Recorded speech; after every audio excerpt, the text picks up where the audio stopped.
Viens piemērs aktivitāšu un atpūtas zonai Piņķos, te ir dažādas aktivitātes dažādām grupām. Nezinu, vai tas pareizais variants tiešām ir visu apvienot vienā, nezinu, vai pareizais variants ir salikt tādus nopietnākus jauniešus ar bērniem, bet tā vide ir sakopta un gribētos, lai daudz kur mums arī Babītē būtu šādi laukumi, arī citās vietās mūsu visā Mārupas novadā būtu kaut kas līdzīgs.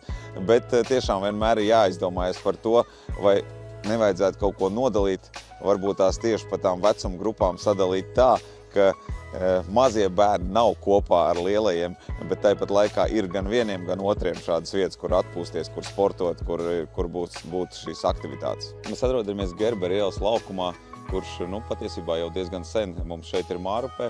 Man liekas vienkārši un ģeniāli. Laba vide sportošanai, tepat starp mājām, un šobrīd dienas laikā vēl tie cilvēki mums te nav, bet kopumā labi kopjot, tā tas izskatās jau vairāk gadu garumā. Šis ir mūsu jauniešu centrs, Helijs, tas, kas apkārt šim centram ir. Es gribētu teikt tā, vienkāršība, protams, ir laba, bet vai tik vienkārši ir labi? Es domāju, kaut ko vajadzētu nedaudz darīt. Es domāju, vairāk vajadzētu šo teritoriju sakopt.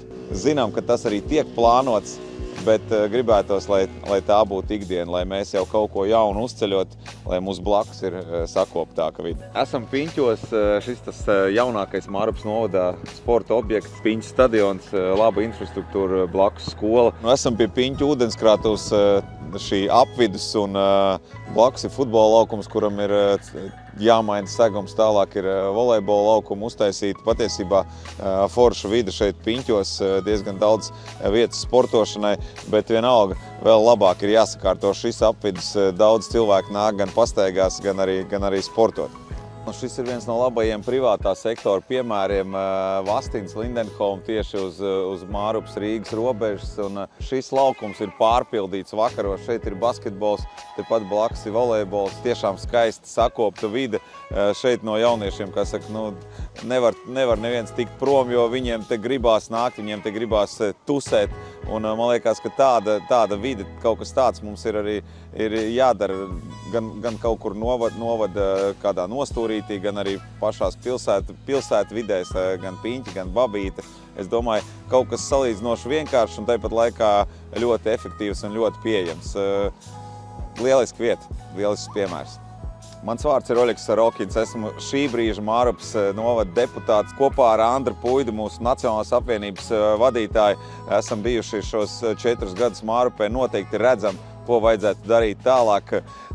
Skaidrs, ka mana tā vide vairāk ir tā sporta vide, un tas ir tas, kas man noteikti patīk un piesaista, bet tāpat laikā redzu arī ceļus, redzu arī citas lietas, ko vajadzētu sakārtot. Esmu komandas cilvēks, un man liekas, ka tas, kas mums pietrūkst, ir šīs sadarbības. Un viena no sadarbības formām pilnīgi noteikti ir komunikācija. Un par tās trūkumu es noteikti nevaru žēloties. Lai nu kā, balsojiet par otro sarakstu Nacionālā apvienība. Vadītājs mums ir Andrs Puida, es Oļegs Sarokins, visa mūsu komanda ir gatava strādāt.